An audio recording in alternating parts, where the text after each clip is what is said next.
Bienvenue dans ma petite vidéo dont je parle depuis longtemps et que je tourne enfin. C'est une vidéo qui va vous permettre de comprendre le processus qui m'a mené à ma reconversion dans la pâtisserie.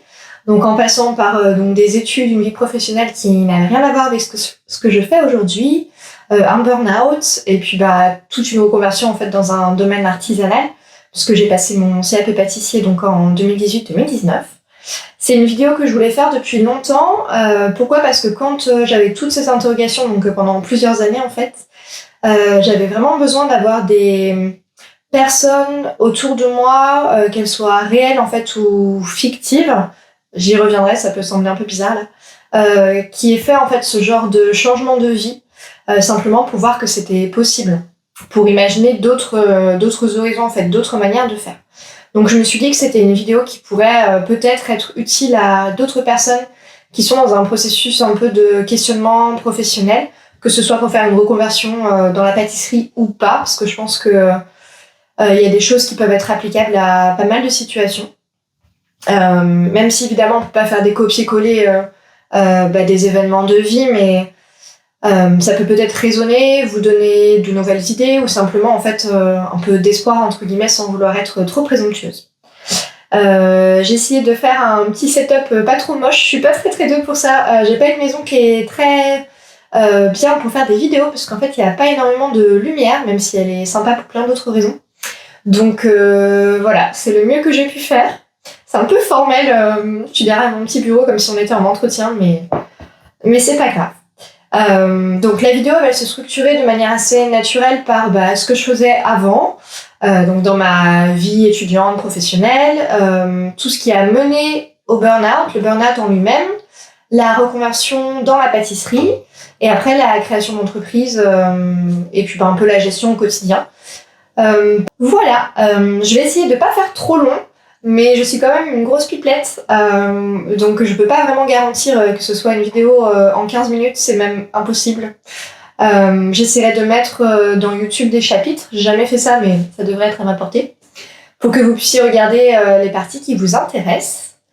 Je me suis fait un petit thé pour m'accompagner, parce que je vais vite avoir soif, et un petit cookie, parce que c'est l'hiver, et en ce moment j'ai très faim. Je sais pas si c'est le froid, la fatigue, mais j'ai besoin de manger. Beaucoup. Donc voilà, un petit peu de carburant avant de commencer. Alors la première question à laquelle je dois répondre très logiquement, c'est qu'est-ce que je faisais avant ? Voilà, vous m'avez demandé que faisais-tu comme emploi avant ? Quel a été le déclencheur du burn-out ?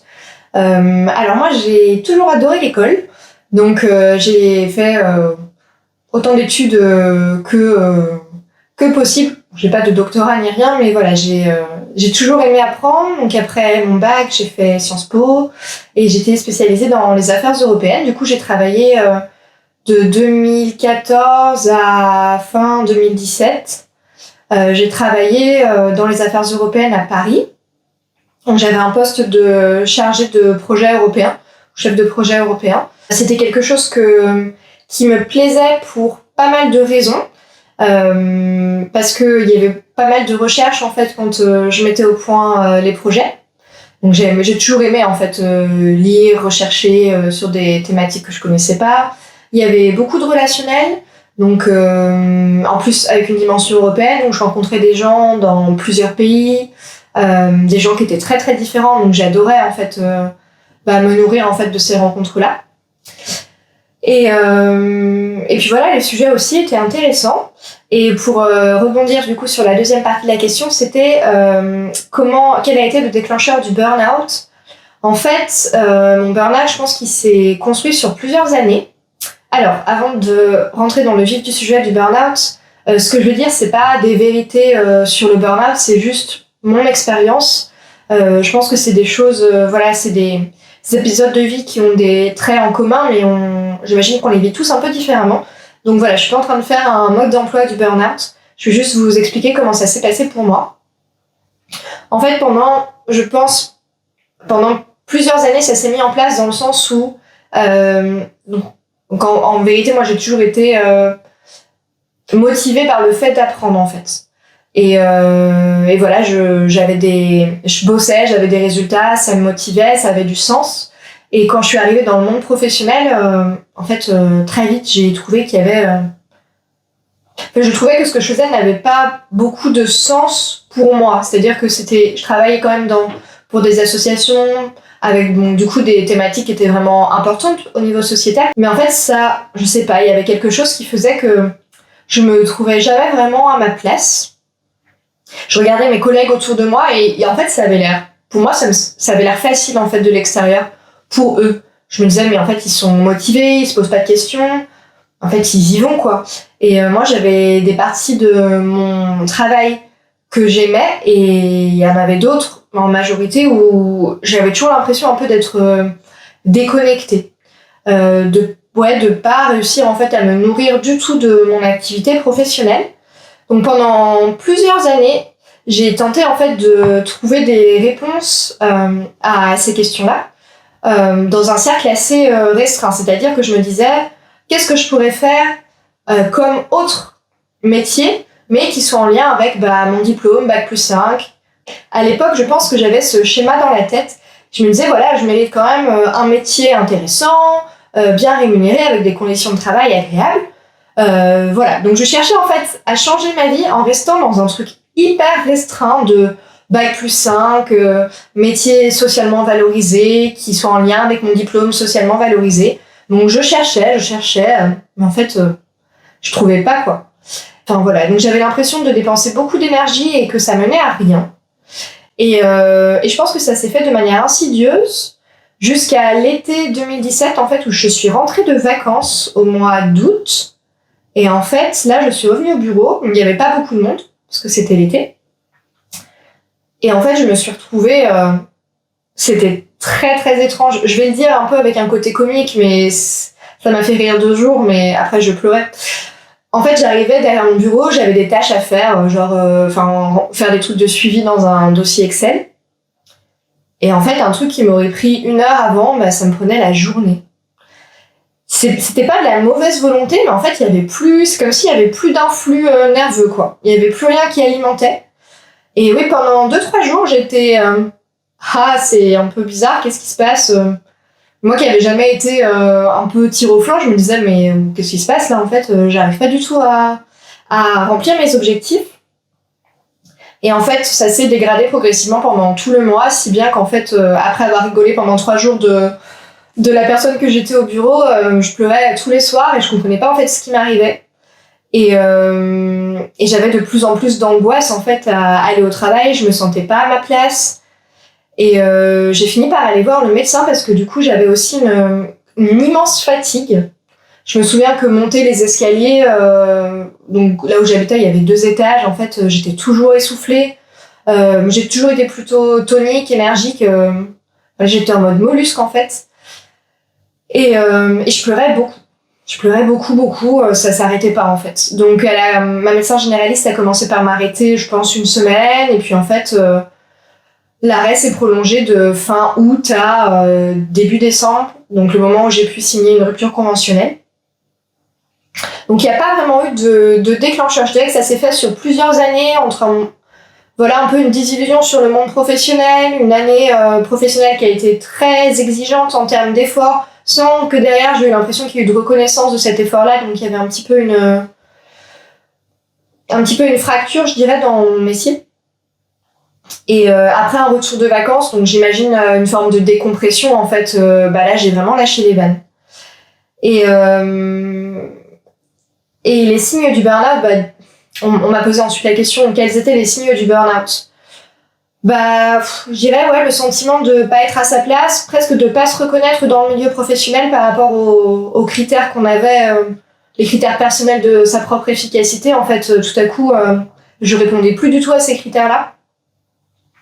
Un sentiment d'imposture aussi par rapport à mes collègues, avec le fait que je me disais comment ils font, eux ça semble facile, moi j'y arrivais pas du tout. Et après cette immense fatigue qui s'est mise en place, cette grande tristesse, crise de larmes, du coup des insomnies, des crises d'angoisse, ça a été un petit peu ça. Une autre question que vous m'avez posée, c'est comment se rend-on compte qu'on est tombé dans le burn-out ? Alors, donc moi j'ai été mise en arrêt donc assez vite. Ma médecin généraliste, elle m'a tout de suite demandé en fait, c'était presque une condition implicite, elle m'a demandé en fait d'aller consulter une psychologue. Donc il y en avait une dans le cabinet où elle était. Voilà, en fait pour mettre des mots sur les choses.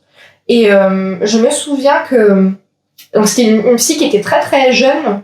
Enfin elle avait mon âge en fait, donc j'étais jeune à l'époque. Bon, elle était quand même peut-être un peu plus âgée. Elle était hyper sympa et je me souviens en fait que la première séance, je me disais mais elle va rigoler en fait. Enfin, j'ai pas vraiment de problème.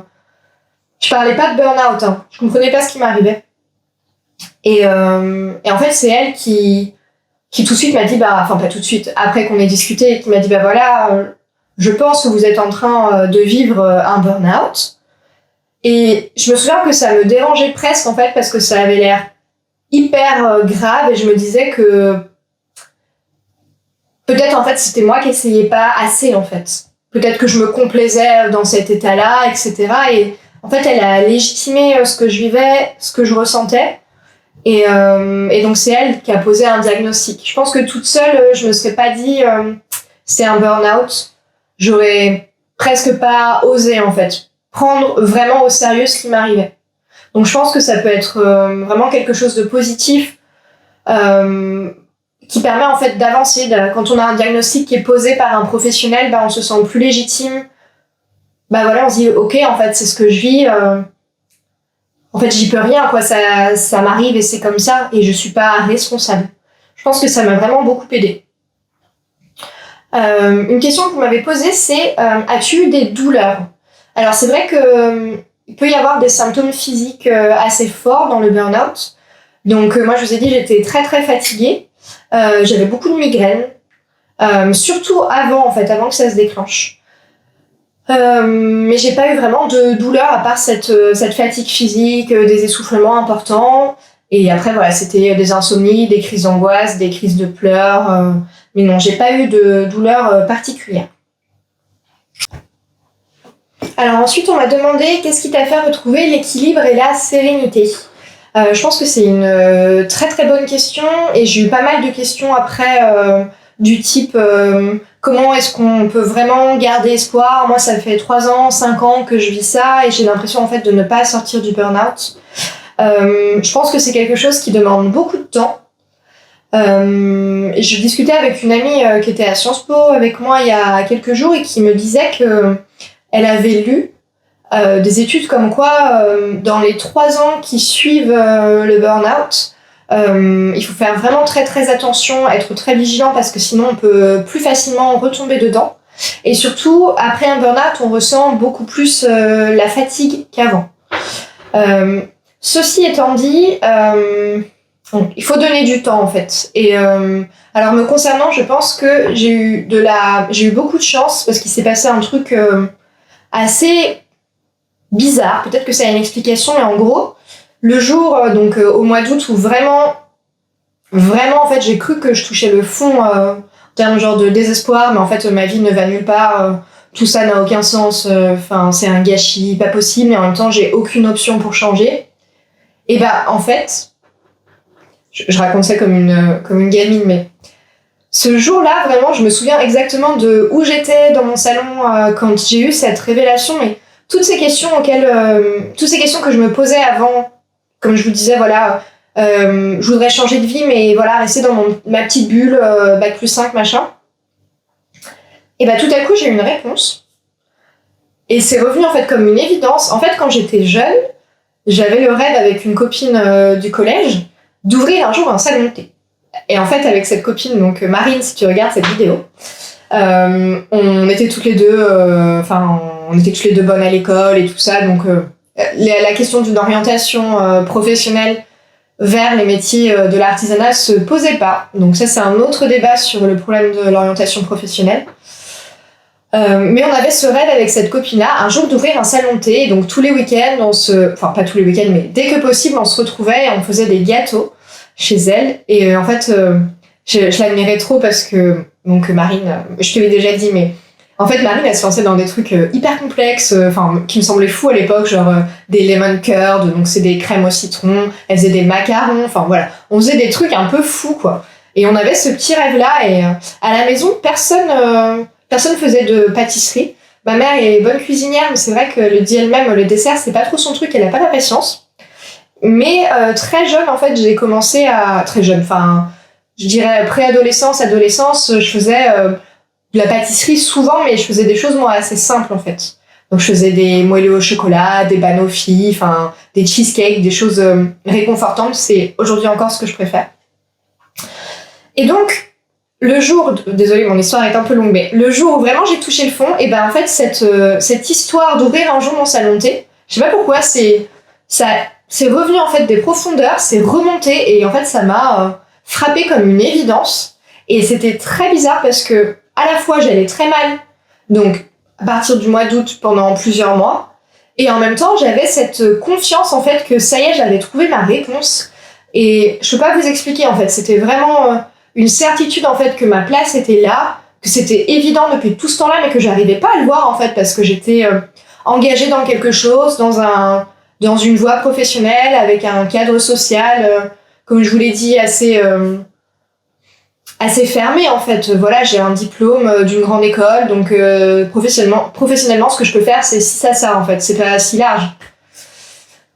Et là, j'ai eu cette réponse-là en fait, et ça m'a donné énormément d'espoir, de confiance, et en fait, ça a donné du sens à ce que je fais parce que je me disais, quand ça ira mieux, en fait, il y aura ça après.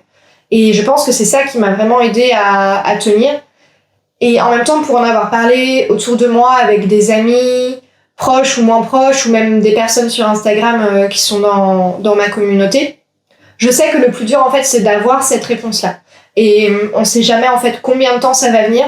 Moi, je suis persuadée que si on s'autorise, en fait, à ressentir les choses, à un moment, la réponse, elle va venir. Et je suis persuadée aussi qu'il faut faire un travail d'introspection et repenser, en fait, à ce qui nous faisait vibrer quand on était plus jeune. Les choses qui nous faisaient rêver, mais qu'on s'est jamais vraiment autorisé à prendre au sérieux. Donc voilà. Je dis pas que c'est une recette magique, mais voilà, derrière, en fait, on a tous la capacité de trouver cette réponse-là, même si, bien sûr, je pense qu'aujourd'hui, c'est rares sont les personnes qui font un seul métier dans leur vie, et peut-être que dans 10 ans, j'aurai un autre, même avant, un autre questionnement professionnel qui m'amènera à une autre réponse. Mais je pense que paradoxalement, de m'être autorisée à aller vraiment mal, à me dire, ok, il y a vraiment quelque chose qui ne va pas, c'est ça qui m'a permis d'avoir ma réponse. Et des fois, je me dis que si j'avais... continuer en fait dans cette voie qui m'apportait pas de satisfaction professionnelle, dans laquelle j'avais l'impression de donner beaucoup sans rien en fait, sans rien, en récupérant peu.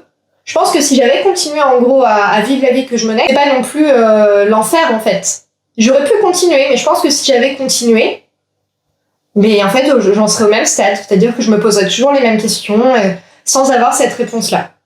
Je pense quand même que de s'autoriser à aller mal, ça permet d'aller mieux. Voilà. Donc voilà, toutes les questions qui me demandaient comment garder espoir un jour d'arriver à sortir la tête de l'eau, etc.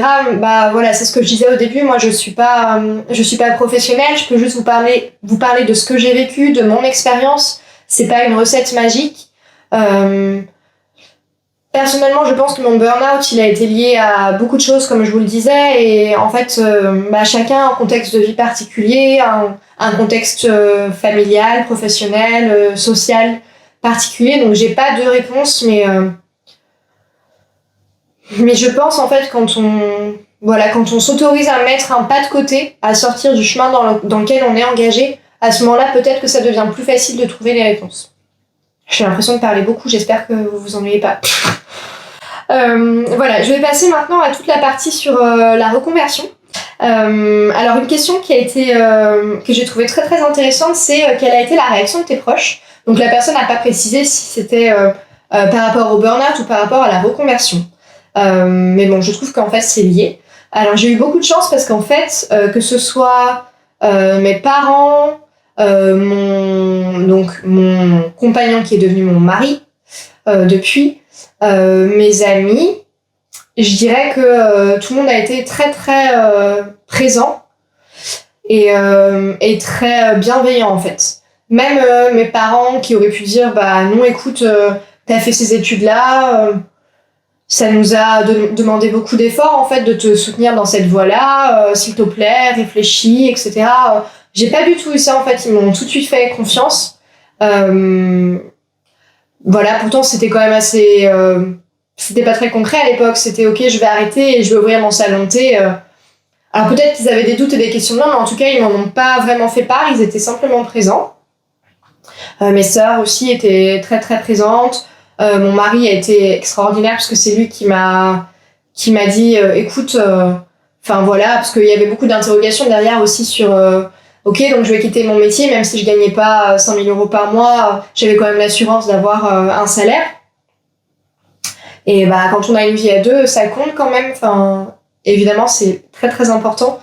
Et donc j'avais négocié ma rupture conventionnelle pour derrière ne pas être en précarité justement économique et continuer à avoir un revenu via Pôle emploi. Mais il m'a quand même dit voilà, de toute façon, je suis là, on est tous les deux. Il m'a encouragé tout de suite là-dedans.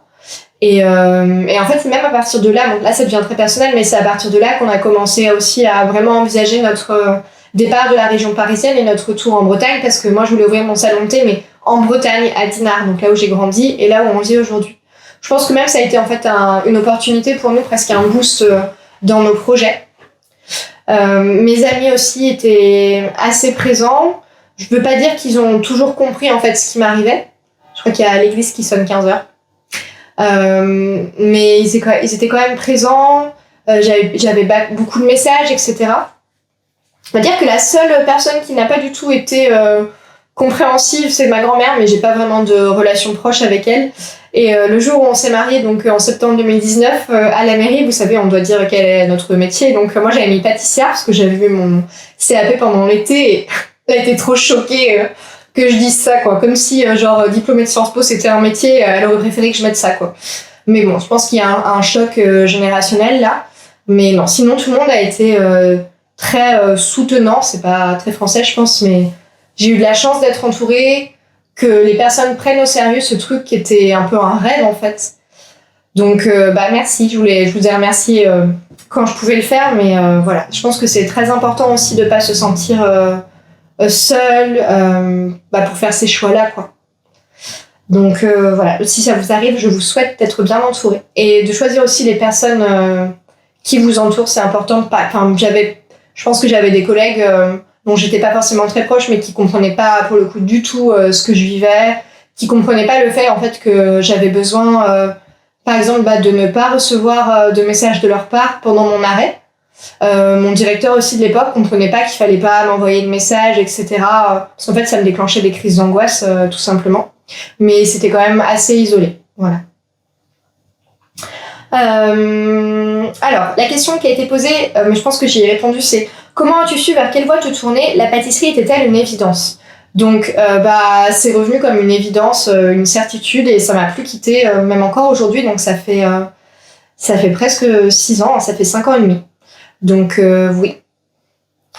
Après combien de temps de réflexion t'es-tu lancée concrètement?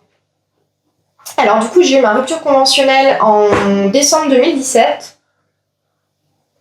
Et je me souviens en fait que pendant 2-3 mois après ça, j'ai ressenti un grand sentiment de légèreté parce que tout me semblait possible en fait. Et j'avais pas envie tout de suite de me lancer directement dans autre chose, donc dans la recherche d'une école, etc. Parce qu'en fait, j'avais besoin simplement en fait d'avoir cette légèreté au quotidien après avoir été, franchement, au plus mal de ma vie pendant plusieurs mois.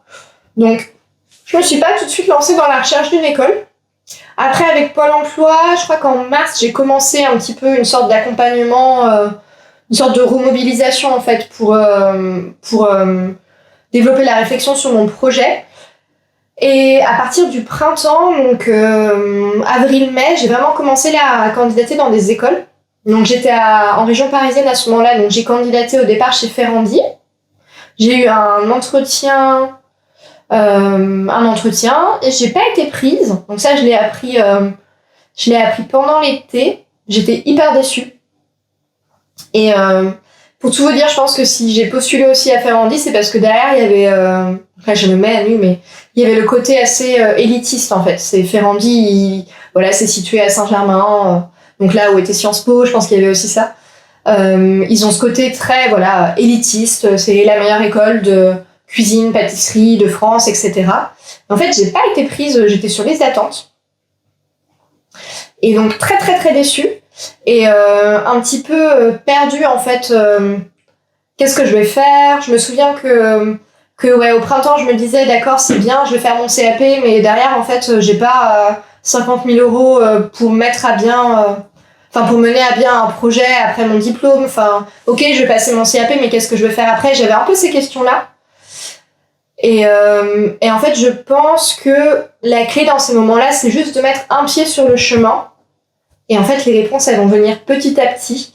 Je pense que c'est bien les personnes qui ont tout de suite le plan de A à Z, les étapes, etc.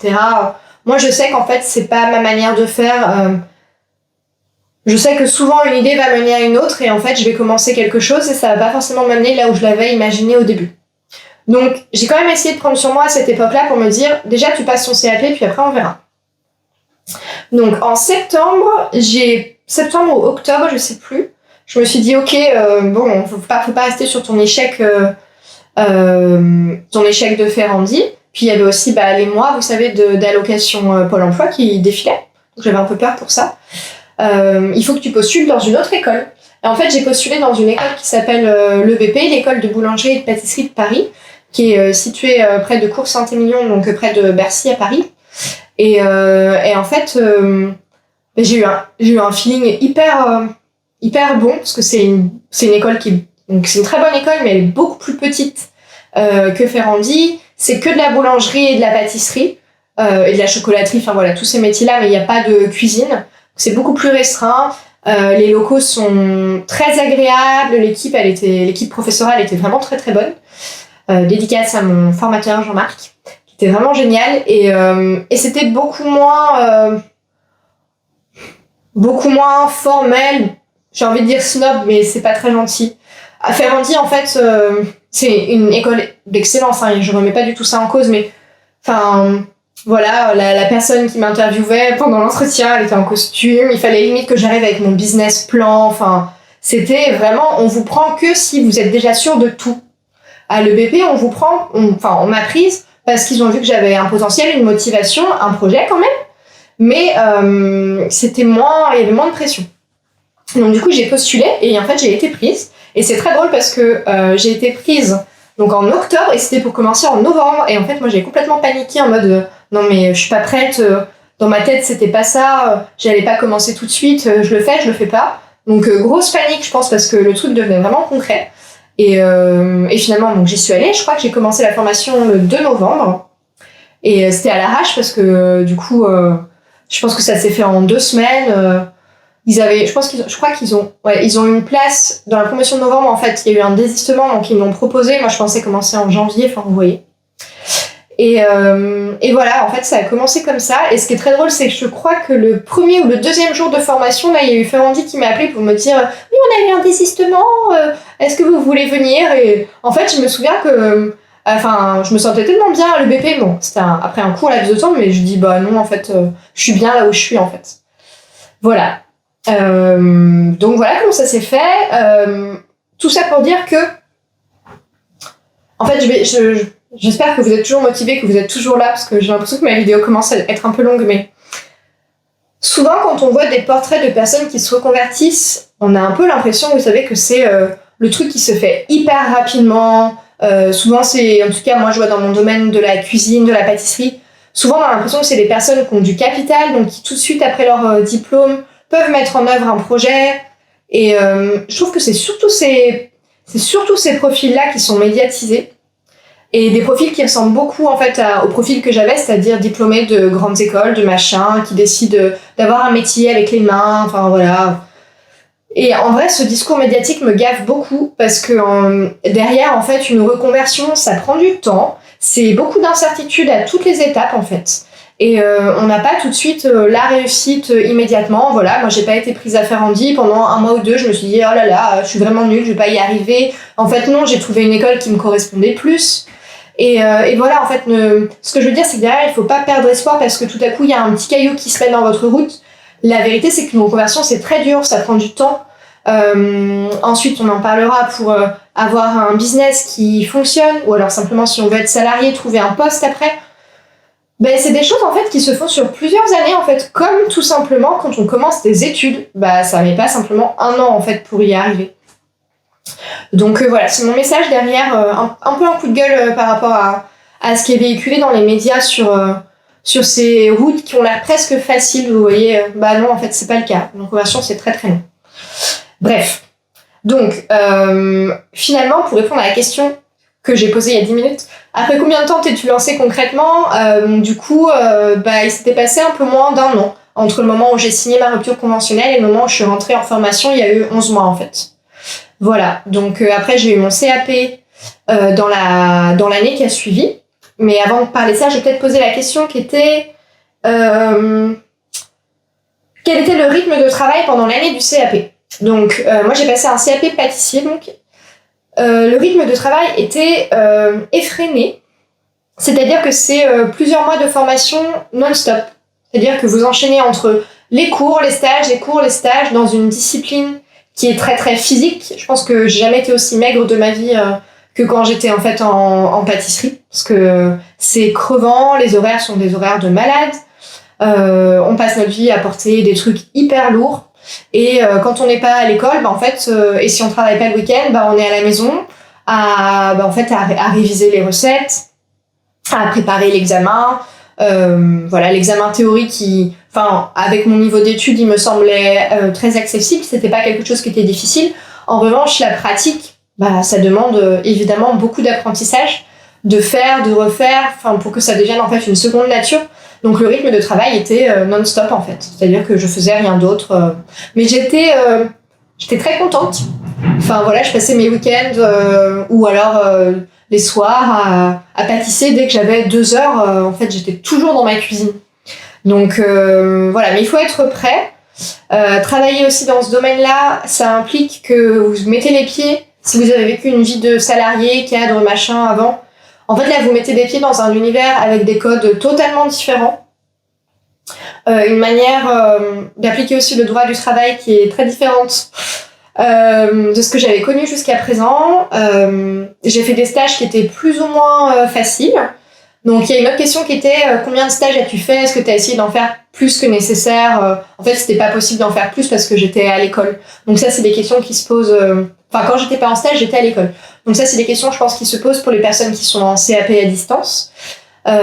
Évidemment, plus on fait de stages, mieux c'est parce qu'en fait, on va acquérir un rythme de travail. Moi, mon premier stage, je vais encore revenir sur le fait que je cherchais un petit peu à avoir le CV le meilleur en fait à chaque fois. C'était des formations de, je pense, ma vie professionnelle précédente. Mon premier stage, je l'ai fait dans un palace. C'était le truc le plus dur de ma vie et pourtant j'en ai fait beaucoup des choses difficiles. C'était dur parce qu'en fait, je suis arrivée dans un lieu où déjà j'avais pas le niveau, c'était mon premier stage. Et là, on arrive dans les cuisines d'un palace en fait. Donc, quelle est derrière notre plus-value ? Elle est quand même assez limitée. Il y a beaucoup de pression. Donc, c'est pas forcément un lieu où la transmission est évidente. Les gens n'ont pas beaucoup de temps à vous accorder, pour le dire gentiment, et ils n'ont pas forcément beaucoup de patience. Donc, ça a été très très difficile. J'avais l'impression tous les jours de donner le meilleur de moi et en fait de juste faire de la crotte. Ça a été vraiment horrible. Donc, ça, c'est des choses à prendre en compte en fait. Avec le recul, et d'ailleurs, quelqu'un qui travaillait là-bas me l'a dit, qui faisait partie des personnes qui étaient vraiment sympas. En fait, j'aurais mieux fait pour commencer d'aller dans une pâtisserie plus classique, en fait. Voilà, une pâtisserie de quartier.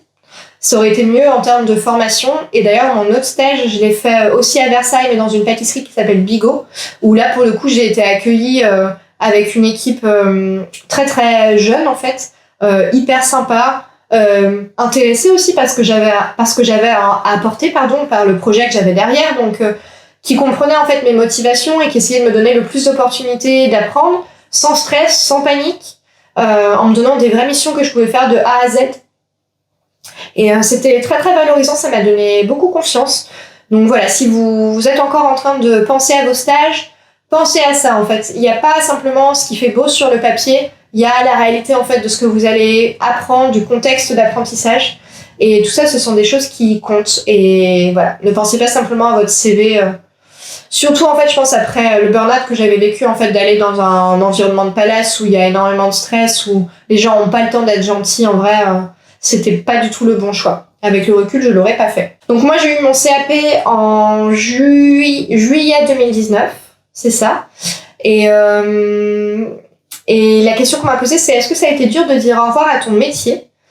En fait, non. Parce que j'avais un métier qui était technique, oui, mais en fait, c'était surtout des capacités rédactionnelles, une capacité relationnelle pour créer des partenariats. Et en fait, non, c'était des choses que je gardais avec moi. C'est pas comme quand on a un métier, je sais pas, genre spationaute, quoi. Vous voyez, c'était des compétences que j'allais garder de toute façon et j'étais pas spécialement triste de plus avoir un métier dans lequel je voyagerais, etc. Parce que je voyageais beaucoup. Ça n'a pas été difficile, en fait. Pour moi, c'était des compétences que j'allais garder, que j'allais utiliser d'une autre manière. Voilà. Alors, après, par rapport à mon activité, la création d'entreprise, la gestion d'entreprise, il y a eu des questions assez techniques comme est-ce que c'est difficile, en fait, de répondre aux normes sanitaires pour travailler chez soi ? Ou alors est-ce que ça nécessite de lourds investissements ? Alors moi je fais de la biscuiterie, donc je fais pas de la pâtisserie. Techniquement ce n'est pas possible en fait de faire de la pâtisserie depuis chez soi. Pourquoi ? Parce qu'en fait ça demande vraiment beaucoup de normes sanitaires. Parce qu'il y a des préparations qui sont pas cuites, enfin voilà, il y a beaucoup de crème, des choses qui sont facilement périssables et donc le risque bactériologique est plus important. Donc c'est interdit, je sais qu'il y a des gens qui le font, mais voilà. Donc en fait, ce qui s'est passé, peut-être aussi pour vous dire ça, c'est que donc j'ai eu mon CAP, derrière il y avait le projet de salon de thé, mais en fait, on n'allait pas déménager tout de suite à Dinard, j'avais toujours pas plusieurs milliers d'euros à investir dans ce projet-là. Donc il y a eu un peu la question de qu'est-ce que je vais faire en fait maintenant que j'ai mon CAP et on va peut-être commencer par là. Et donc pendant quelques mois en fait je réfléchissais, je me suis dit en fait que faire des cours de pâtisserie à domicile ce serait sympa. Parce que en fait c'était aussi quelque chose qui était en lien avec mon métier d'avant, c'était tout le côté transmission, relationnel, enfin c'est des choses qui me plaisaient beaucoup et que j'aime encore beaucoup aujourd'hui. C'est d'ailleurs pour ça que j'ai fait les formations en ligne. Et donc j'avais ce projet-là, donc je l'ai mis en place, j'ai fait tout mon site internet toute seule. J'ai fait mon offre, enfin j'ai réfléchi à mes prix, etc. Et donc j'étais prête pour me lancer. J'ai lancé ça en fin janvier, je crois, et sauf qu'après il y a eu le Covid. Donc échec total. Je n'ai jamais donné un seul cours de pâtisserie à domicile à part à une copine. Enfin voilà. Et après je suis tombée enceinte. Donc ça c'était quelque chose qui était voulu en mai. Et pendant que j'étais enceinte, c'était pareil. Je me disais ok, j'ai mon CAP, ça va bientôt faire 1 an que je l'ai. J'exerce pas dans ce métier-là. Moi, je voulais pas du tout faire de salariat, ça m'intéressait pas. Pour des raisons diverses et variées. Voilà, si vous avez des questions, j'y répondrai, mais je pense pas que ça intéresse beaucoup de monde. Et donc, je me disais, voilà, qu'est-ce que je vais faire ? En plus, là, je suis enceinte, j'ai mon bébé, enfin, où est-ce que ça m'amène tout ça ? Et pour le mariage d'une copine qui avait lieu à l'automne, j'avais proposé en fait de faire des biscuits décorés parce que c'était des choses qui me fascinaient depuis longtemps, avant même de rentrer en fait en école de pâtisserie. J'étais fascinée par les vidéos de décors de biscuits sur Insta, etc. J'avais essayé plusieurs fois mais je n'y arrivais pas du tout, c'était catastrophique. Et en fait j'ai persévéré un petit peu pendant les confinements, j'en ai refait, tout ça, j'ai regardé pas mal de vidéos, j'ai fait des recherches sur des sites anglais, américains, et finalement j'ai réussi à comprendre la technique. Donc est arrivé ce jour où j'ai fait cette collection de biscuits sur l'automne pour une copine. Le mariage n'a pas eu lieu à ce moment-là à cause des confinements. Mais j'avais cette petite collection mignonne, donc c'était ma première collection avec un écureuil, etc., une petite citrouille. Et je me suis dit, mais en fait, c'est vachement mignon. Et puis j'étais trop contente parce que j'avais inventé ma première recette de biscuits que je trouvais franchement trop bonne. Et je me suis dit, mais peut-être que je pourrais essayer de le commercialiser.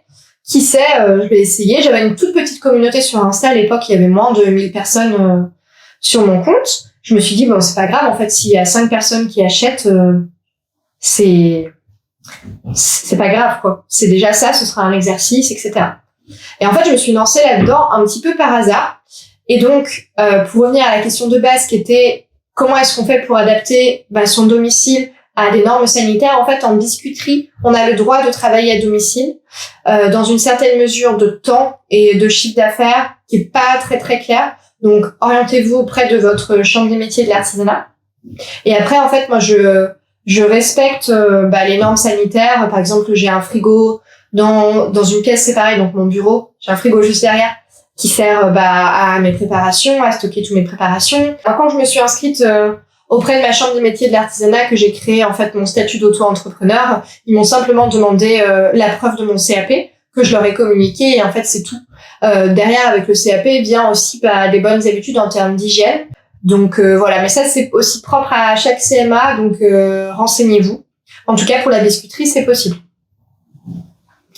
Et voilà, donc je me suis lancée dans la biscuiterie un peu par hasard, mais finalement c'est bien tombé parce que la pâtisserie c'était pas viable à domicile, c'était donc pas autorisé. Et le salon de thé, c'est un projet que j'ai encore aujourd'hui, mais pas pour tout de suite parce que du coup aujourd'hui j'ai une vie de famille et j'ai pas du tout envie de me lancer dans la création d'un business en fait qui va demander énormément de temps, qui va demander tous les week-ends, qui va demander de ne pas prendre de vacances pendant au moins 1 an ou 2. Enfin voilà, c'est pas quelque chose qui aujourd'hui m'intéresse et je suis en plus hyper épanouie dans mon métier actuel que j'essaye de diversifier avec les formations.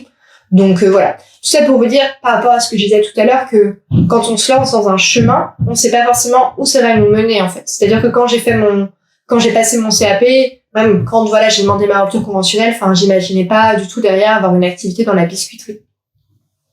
Donc voilà, lancez-vous, mettez le premier pas sur le chemin et après vous verrez comment ça se passe. Donc il y avait une autre question en lien avec ce que je viens de dire sur comment est-ce que tu fais pour jongler le fait de travailler à la maison et en plus d'avoir un enfant, d'être maman. Donc moi j'ai un petit garçon qui a 2 ans qui s'appelle James et en fait travailler à la maison avec un enfant c'est très très compliqué. Avant qu'on déménage, donc on est à Dinard depuis décembre de l'année dernière, donc un peu plus d'1 an. Donc la première année de James, en fait, je faisais n'importe quoi. C'est-à-dire que j'avais lancé mon entreprise de biscuiterie à l'automne 2020. Je suis perdue. Automne 2020, en fait, tout de suite, ça a bien fonctionné. Donc j'étais trop contente, en fait. Et donc pendant 2 mois, j'ai fait que ça, jour et nuit presque. J'ai arrêté à 7 mois et demi passés de grossesse parce que j'étais fatiguée. Et James est né fin janvier et j'ai repris très vite. J'ai repris même pas 1 mois après. En fait, j'avais un projet avec le jardin de Mademoiselle à Paris sur la boxe du lac des Cygnes et en fait, j'ai eu envie tout de suite de reprendre. En fait, ça me manquait en fait. Le souci, c'est qu'on n'avait pas vraiment de mode de garde à ce moment-là. James, il est allé 2 jours par semaine à la crèche, mais que à partir du mois de mai. Et donc, en fait, je travaillais, et mon mari travaillait beaucoup. Donc, je travaillais, en fait, quand James dormait. Donc, c'est-à-dire la journée s'il faisait des siestes ou la nuit. Et quand mon mari ne travaillait pas, en fait, j'en profitais pour travailler 2 fois plus, pour rattraper, entre guillemets, le temps. Et, on a fait ça, en fait, de fin février, début mars jusqu'à décembre 2021 et j'étais épuisée. C'est-à-dire que en fait, j'avais 0 moment pour moi. De toute façon, j'avais oublié même l'intérêt de prendre du temps pour moi. Voilà, soit je m'occupais de James, soit je travaillais en fait. Il y avait rien d'autre, pas de vacances, voilà. Je trouvais ça assez cool en fait à l'époque parce que je me disais waouh, je suis trop une boss, je fais plein de choses dans une journée, waouh, je suis trop forte. Et en fait, c'est pas du tout, en tout cas pour moi, ça n'a pas du tout été tenable en fait. Quand on a déménagé ici, on a eu la chance d'avoir une place en crèche donc 4 jours par semaine. Et mon mari ne travaille pas le jeudi, donc il peut s'occuper de James le jour où il va pas à la crèche. Et là, j'ai décidé vraiment, comme j'avais plus de temps de travail dans la semaine, d'arrêter de travailler le soir et d'arrêter de travailler les week-ends. Donc j'ai mis ça en place depuis l'année dernière. Je m'y tiens vraiment à 95% du temps et ça change tout. Et je me rends compte en fait que j'ai pas moins de projets ou moins d'argent parce que je travaille un peu moins en fait. Enfin il faut savoir se préserver. C'est aussi important quand on a un métier créatif de pas s'épuiser en fait parce qu'à un moment il y a plus d'idées, il y a plus d'inspiration. Si on met plus le nez dehors, on n'a pas on n'a pas de nouvelles idées en fait. Si on rencontre personne, on n'a pas d'énergie. Enfin, ça devient très vite un vase clos. Et l'autre truc aussi qui m'a beaucoup aidé, c'est qu'on a fait le choix avec mon mari de prendre quelqu'un qui fasse le ménage à la maison. Parce que donc là, j'entre vraiment dans le vif du sujet, mais en fait, quand on était en région parisienne, non seulement j'avais mon activité professionnelle, j'avais mon bébé qui allait que 2 jours par semaine à la crèche, et après il y avait toute la maison en fait. Enfin, bon, c'était un appartement à l'époque, mais quand même en fait c'était tous les matins au moins 1 heure pour tout remettre en ordre, faire les lessives, et puis le soir rebelote, vaisselle, machin bidule. Enfin, tout le monde connaît ça, c'est le quotidien, mais ici on a une maison qui est beaucoup plus grande, et en fait je me disais c'est pas possible en fait, si c'est moi qui travaille à la maison, je ne vais pas pouvoir travailler si la maison est sale, mal rangée. En fait, ça me stresse en fait d'être dans un environnement qui est sale ou bordélique. Et donc, on a fait le choix d'avoir une personne qui fasse le ménage pour nous. Et c'est un coût, mais ça me dégage beaucoup de temps de travail. Et le week-end, en fait, le temps que j'ai, je le passe avec James et pas à travailler ou à faire le ménage en fait. Donc voilà, je sais que c'est pas forcément possible pour tout le monde.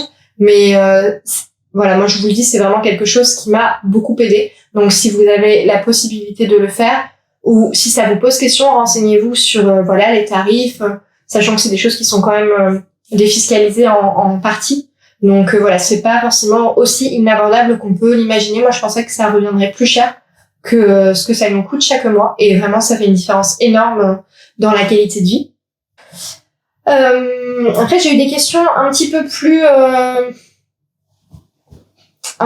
vagues en fait sur des inquiétudes, par exemple la peur de pas être à la hauteur, de s'isoler en travaillant seul depuis chez soi, de pas trouver de clients. En fait, ça j'ai pas de réponse à vous apporter parce que en fait c'est des questions qu'on a tout le temps, même quand on a une entreprise qui fonctionne plus ou moins bien, enfin qui fonctionne.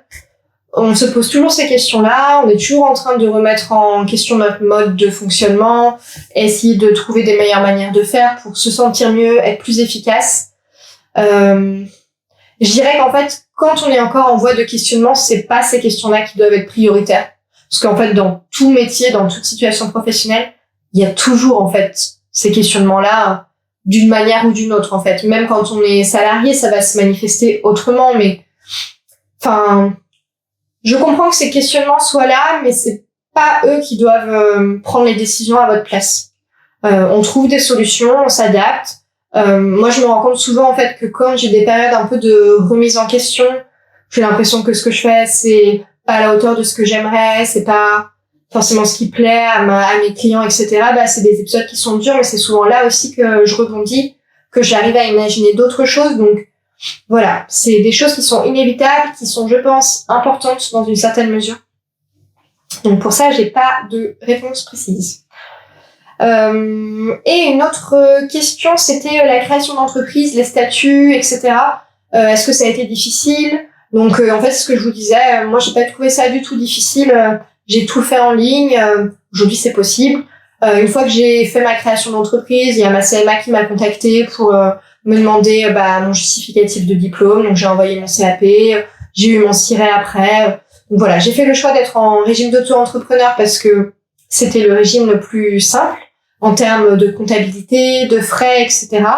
Aujourd'hui, j'y suis encore, même si je vois de plus en plus les inconvénients. C'est-à-dire que il y a plein de choses que je peux pas en fait déduire. Donc j'ai beaucoup quand même de charges, j'ai beaucoup de matières premières, beaucoup d'emballages.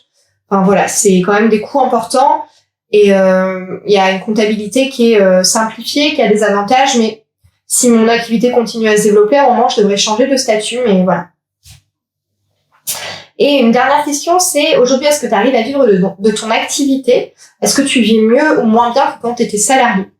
Donc aujourd'hui, j'arrive à vivre de mon activité. En termes bruts, je vis même mieux que quand j'étais salariée, sachant qu'en fait, c'est que en termes bruts, c'est-à-dire que j'ai pas de congés payés. Donc si je prends des vacances, c'est une perte financière. J'ai pas la même couverture maladie. Par exemple, quand j'ai eu mon enfant, j'ai pas eu du tout de congé maternité. Je crois que j'ai eu genre 5 € par mois. C'était sans rien. C'est vraiment ça. En fait, j'avais aucune compensation en termes de revenus. Donc voilà, je commence à avoir une entreprise qui est lucrative. J'ai des clients qui sont très très fidèles et je vous remercie vraiment d'être là depuis les débuts pour beaucoup d'entre vous. Je commence à diversifier mon activité pour ne plus me reposer seulement sur la production artisanale parce que c'est épuisant en fait de tout faire de ses mains. En plus, comme je travaille uniquement par expédition, je dois tout produire, tout imaginer, tout produire, tout emballer, tout expédier. Enfin, je fais tout toute seule. Et à un moment, en fait, c'est très très limitant. Enfin, c'était très limitant pour moi d'avoir des revenus qui soient liés que à ce que je faisais avec mes mains. C'est pour ça aussi que j'ai voulu, pour d'autres raisons bien sûr, mais développer les formations en fait, parce que c'est une forme de revenu qui est différente. C'est un immense travail à un moment donné, et ensuite ce sont des revenus qui sont plus facilement générés. Donc voilà, mon business il évolue aussi au fur et à mesure, voilà, des limites que je rencontre, des nouvelles idées qui émergent. Mais oui, en termes bruts, je vis mieux depuis l'année dernière que quand j'étais salariée, même si j'ai pas tout le côté en fait social derrière. Donc je faisais les congés payés, la couverture en cas de maladie. Mais en fait, il y a tellement d'autres avantages, le fait que je travaille quand je veux. Je n'ai de compte à rendre à personne. Je me rends compte en fait que j'ai une personnalité aussi qui est faite pour travailler seule, ou en tout cas travailler en position de décision. J'ai du mal à être dans l'exécution en fait. Donc pour moi, ça n'a pas de prix en fait de pouvoir simplement imaginer mes projets, les mettre en place comme je veux. Et voilà, en fait finalement ma seule hiérarchie entre guillemets, c'est les clients en fait. Je vais voir en fait est-ce que ça leur plaît, est-ce que ça leur plaît pas, et j'adapte en fonction de leur réponse. Mais c'est moi derrière qui prends les décisions. Voilà, enfin c'est un confort énorme en fait de travailler selon ses propres règles, selon ses propres envies. Donc voilà, j'espère que mon entreprise va évidemment continuer à se développer. Que c'est vrai que l'année dernière j'ai fait une bonne année, donc derrière il y a la pression de est-ce que cette année je vais générer autant de revenus, est-ce que c'était juste un one shot. Comment est-ce que je m'assure que les gens ne se lassent pas, que ça les intéresse toujours ce que je fais. Derrière, il y a aussi beaucoup la question de la visibilité sur Instagram, parce que si on veut des nouveaux clients, il faut pouvoir être visible. Sauf que comme moi, j'ai une activité artisanale, j'ai pas beaucoup de temps en fait à dédier à la production de contenu. Donc voilà, je vous donne des exemples en fait des avantages, des limites, des inconvénients de tout ça. Mais en tout cas, ce qui est sûr, c'est que aujourd'hui, je reviendrai jamais en arrière. Je pense que vraiment, à moins qu'il y ait quelque chose que je n'imagine pas du tout, et c'est possible parce que j'imaginais pas en être là aujourd'hui il y a 5 ans, jamais je pourrais redevenir salariée. Je sais qu'il y a des personnes qui disent que peut-être qu'un jour, elles seraient de nouveau salariées, pourquoi pas. Moi, c'est vraiment, je pense, jamais à 99% sûr. Je suis trop contente en fait de ce que j'ai fait. J'ai jamais douté même quand j'avais pas toutes les réponses en fait et qu'il y avait des questionnements sur comment ça allait être possible de donner vie à ce rêve, jamais j'ai douté en fait que j'avais fait les bons choix, parce qu'en fait je me sentais bien. J'avais plus du tout, vous savez, ces signaux d'angoisse en fait, le sentiment de pas être à sa place. Aujourd'hui ma vie elle est beaucoup plus simple émotionnellement en fait. J'ai plus toute cette fatigue, toute cette angoisse sous-jacente que j'avais dans ma vie professionnelle précédente, et voilà, j'ai jamais regretté en fait les choix que j'avais faits. Si aujourd'hui vous êtes dans une phase à vous poser des questions, pas trop savoir comment faire pour changer la situation qui vous plaît pas, ce que je peux vous conseiller, c'est en fait nourrissez-vous de l'expérience des autres. Ce sera jamais en fait une réponse totalement adaptable à votre situation, mais je pense que ce qui est important, c'est de savoir qu'est-ce qui est possible en fait. Je l'ai dit, mais je le redis, moi j'étais un peu enfermée dans des certitudes de j'ai eu tel chemin jusqu'à présent, donc si je veux un truc un peu mieux pour moi, faut quand même que je reste un peu dans ce chemin, quoi. Je peux pas passer de ce chemin-là à celui qui va dans la direction opposée. Et c'était un peu mon erreur, et du coup, c'est ça dont je voulais vous parler, c'est que à l'époque en fait je lisais beaucoup le magazine Flow, et en fait je l'ai mis avec moi pour vous montrer. Je m'en suis un petit peu lassée, même si ça reste sympa, mais c'est un magazine en fait qui montre des choses qu'on n'a pas forcément l'habitude de voir, et notamment en termes de parcours de vie.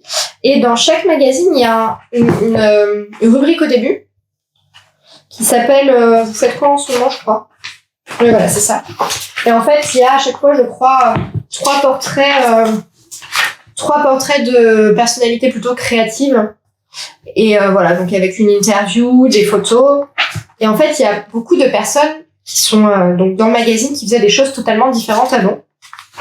En fait, ça m'a montré que c'était possible. En fait, genre, je pense que je côtoyais pas dans mon univers social des personnes qui étaient vraiment qui avaient vécu ce genre de choses. Donc pour moi, c'était pas possible en fait. C'était des choses qu'on voyait à la télé et encore, je pense que je les imaginais pas. Donc ça m'a beaucoup aidé.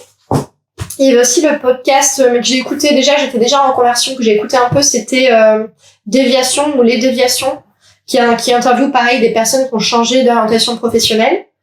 Et un autre truc qui m'a beaucoup aidé, c'était pour la dimension rêve, et je pense que la dimension rêve est très importante dans un projet comme celui-là, parce qu'en fait, si on rêve pas, on ne tient pas sur la durée.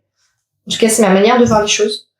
En fait, j'ai lu des livres de Jenny Colgan, donc c'est une écrivain anglaise, une autrice pour mettre à jour ma manière de parler. Et son premier livre, je crois que c'est La petite boulangerie du bout du monde. En tout cas, c'est le premier que j'ai lu. Et à chaque fois, c'est des livres en fait qui se déclinent en séries. Donc il y en a 4 maintenant. J'ai le 4e, mais il est en anglais, il n'a pas encore été traduit. Il y en a 4 sur la petite boulangerie. Et en fait, à chaque fois, ça met en avant. Donc c'est une femme en général, le personnage principal, qui avait une passion quand elle était jeune, mais qui pour X ou X raison en fait ne l'a pas poursuivi. Et en fait, qui se retrouve à vivre un épisode de vie pas évident et qui renoue avec cette passion-là et qui, en général, aussi change complètement de cadre de vie pour aller vivre dans un endroit idyllique, genre sur une île en Écosse. Pour moi, idyllique, c'est pas les Bermudes. Hein. C'est un endroit joli, en fait, calme, peu fréquenté. Je suis un peu ermite. Et donc, à chaque fois, elle va vivre dans un joli endroit où il y a la mer. Donc, moi, ça m'a parlé beaucoup parce que j'ai grandi, du coup, à Dinard. Et petit à petit, en fait, elle crée son entreprise, donc avec les difficultés, mais aussi toute l'énergie en fait qu'apporte un changement de vie, des nouvelles rencontres. Enfin, moi, c'était génial quand je suis arrivée à l'école pendant le CAP, de rencontrer des personnes totalement différentes de moi aussi, enfin à tout niveau en termes d'âge, en termes de parcours, en termes de situation professionnelle, sociale. Enfin, j'adore ça en fait. Et donc dans le livre, à chaque fois, il y a ça qui se met en place aussi. Cette personne qui change de vie, elle rencontre des personnes qu'elle n'aurait pas rencontrées autrement. Et même si ça reste de la littérature, ça m'a beaucoup porté en fait. Donc voilà, il y a d'autres livres de cette autrice-là, un peu avec les mêmes thématiques, cuisine, boulangerie, pâtisserie. Voilà, il y a La petite boulangerie du bout du monde, il y a le Cupcake Café, il y a Une saison au bord de l'eau, c'est en Écosse avec une sorte de petit restaurant salon thé. Enfin, voilà, il y a plusieurs séries comme ça. Il y a aussi une série sur une nana qui a une librairie ambulante dans un van. Voilà. Donc en fait, voilà, nourrissez-vous de choses en fait qui vont vous faire du bien, qui vont vous permettre d'avoir des projections un peu rêvées et aussi des projections réalistes. Pour ma part, je trouve que, comme je disais tout à l'heure, tous les portraits un peu médiatiques de personnes qui se sont reconverties, ça m'aidait pas du tout, parce que au contraire, ça me donnait vachement d'angoisse, parce que j'avais l'impression que c'était des gens qui avaient eu les réponses tout de suite, qui avaient l'argent tout de suite pour mettre en place leur projet. Donc je me sentais un peu nulle en fait en comparaison, parce que moi j'ai fait mon CAP sans derrière avoir de l'argent pour créer un salon de thé, donc j'avais pas de business plan très précis. Mais voilà, j'ai avancé sur ma route petit à petit. Parfois il y a eu des périodes de plusieurs mois où j'avais l'impression que j'étais bloquée, que je savais pas du tout où est-ce que ça allait mener, même après le CAP. Et puis, on trouve ces réponses, en fait, si on continue à avancer. Donc, voilà. Bon, je pense que ça a été un petit peu long. Je n'ai même pas mangé mon cookie. C'est assez dramatique. Mais j'espère que cette vidéo vous aura permis, de trouver des petites réponses, de trouver des ressources si vous traversez ce genre de questionnement. Et puis voilà, si vous avez des questions plus précises, n'hésitez pas à m'envoyer des messages sur Instagram ou alors des commentaires par ici. Je vous remercie d'avoir regardé cette vidéo jusqu'au bout. Et bientôt, je vais faire aussi des vidéos un peu plus générales sur la pâtisserie. Donc, je les annonce un peu ici sur le matériel indispensable en pâtisserie. Parce qu'en fait, j'en parle dans mes formations sur l'art des biscuits décorés qui sont sur mon site. Mais quand on a en fait le bon matériel pour pâtisser chez soi, ça change tout. Quand on n'achète pas des trucs inutiles, qu'on dépense pas notre argent dans des choses qui vont nous servir à rien, ça change tout. Donc il va y avoir un peu une vidéo là-dessus, une autre vidéo sur les gestes qui changent tout aussi en pâtisserie. Parce qu'en fait, c'est une discipline qui est assez logique, assez codée, parce que c'est de la chimie en fait. Et une fois qu'on a ce genre de réflexe, il y a plein de recettes qui nous deviennent accessibles. Donc j'ai envie aussi de vous transmettre ça. Et puis après, il y aura sûrement une vidéo un peu sur, room tour, vous voyez, un peu sur mon bureau, bon, qui fait pas du tout rêver, mais pour que vous voyez comment je m'organise. Donc voilà, sur ma chaîne YouTube, il y aura ça prochainement dans les mois à venir. Mais je vous dis à bientôt et je vais aller manger mon cookie.